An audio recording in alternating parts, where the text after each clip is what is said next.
Good evening and welcome to Late Night Review, where we talk about what's happening and what's not. I'm Jack Overbeck. And I'm JohnFrommer.com, and here are tonight's top stories. Actor Luke Perry died this week at the age of 90,210.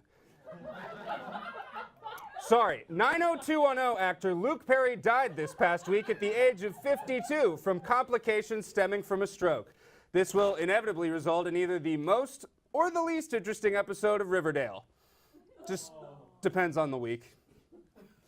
Samsung has named their new revolutionary smartphone tablet hybrid the Galaxy Fold. Because if there's one thing I've always wanted my phone to be, it's flaccid. Alexandria Ocasio-Cortez has been made into a superhero in a new comic book starring the freshman congresswoman. Her superpowers will include canceling people on Twitter, healing the sick, improving the environment, and taxing the rich. So, Jesus. She's basically Jesus.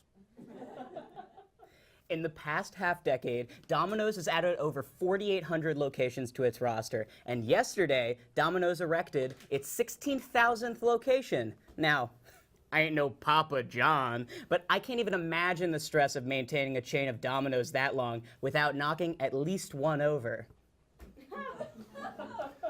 Pope Francis has announced that the Vatican will open its secret archives next year to release documents dating back to World War II concerning the controversial Pope Pius XII. Controversial is a bit of an understatement when it comes to Pius XII, who refused to denounce the Nazis' persecution of Jews in the Holocaust, as well as supporting many of Mussolini's anti-Semitic government policies. He couldn't get any more controversial unless they open up the archives and find an erotic Indiana Jones fan fiction called Pope Pius and the 10th Crusade. This week, the #1 bridge player in the world was suspended for doping. Here to comment, his arch rival, the world's #2 bridge player, 97-year-old Elmer. All right. Thanks, young whippersnappers. Okay, so Elmer, we've heard all about your rival getting in trouble for doping. Why is that cheating in a card game which doesn't require any physical strength? What do you mean it's not cheating? Look at me. You see what he did? You got... that happened playing bridge? Of course it did. What other games are out there with the physical brutality of bridge? Like maybe the ones where the players are brain damaged from all the concussions? It's cute. I guess you do have some hits in that other game. But let me tell you, son, in bridge, you got hands moving towards the table at high speeds, crashing into each other. People pulling muscles you haven't even heard of, trying to get those cards out as fast as possible.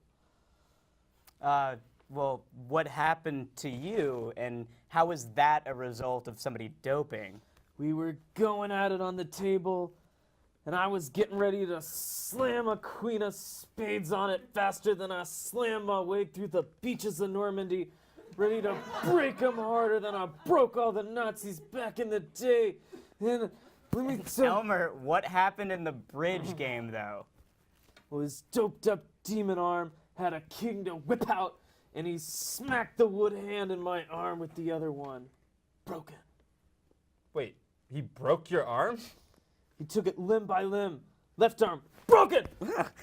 Pretty soon, I was jockeying cards with my mouth. Next thing you know, doped up karate kick to the neck, broken! And I'm out of the game. Well, bridge is starting to sound a lot more intense than I thought it was. I haven't even begun to talk about the steel chairs yet. Whoa, that was He's back! Oh, okay. See how much worse those hits could be when you got people doped up on the roids? I mean, yeah, I guess. Isn't it like against the rules, though, to break your opponent's bones and beat them with steel chairs? I told you, son. It was illegal for him to dope up and do that.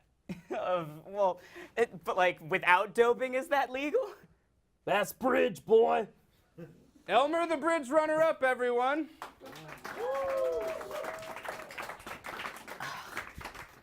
Okay.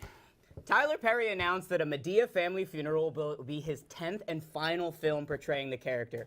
In an interview, Perry marveled, "Madea was able to do in 2 hours what my real family wasn't able to do in 12 years. Yeah, dude, now that I think about it, my real family only hit like $1 billion domestic after year 13. This week, former Colorado Governor John Hickenlooper announced that he is running for president. His election would result in the longest ever name for an American head of state, and in all of us calling him President John. Martha Stewart is reportedly joining a Canadian marijuana company as an advisor to develop cannabis products for people and animals. Conversely, though, Snoop Dogg is set to reveal his new line of cornucopia centerpieces. The valuation of Michael Jackson's Neverland Ranch has reportedly dropped $70 million in the last 2 years. Damn, so that's like $10 million per kid. This year, Ethan Lindenberg, an adolescent from Ohio, used YouTube and Reddit to chronicle the tale of getting vaccinated against his anti-vax mother's will. This week, Lindenberg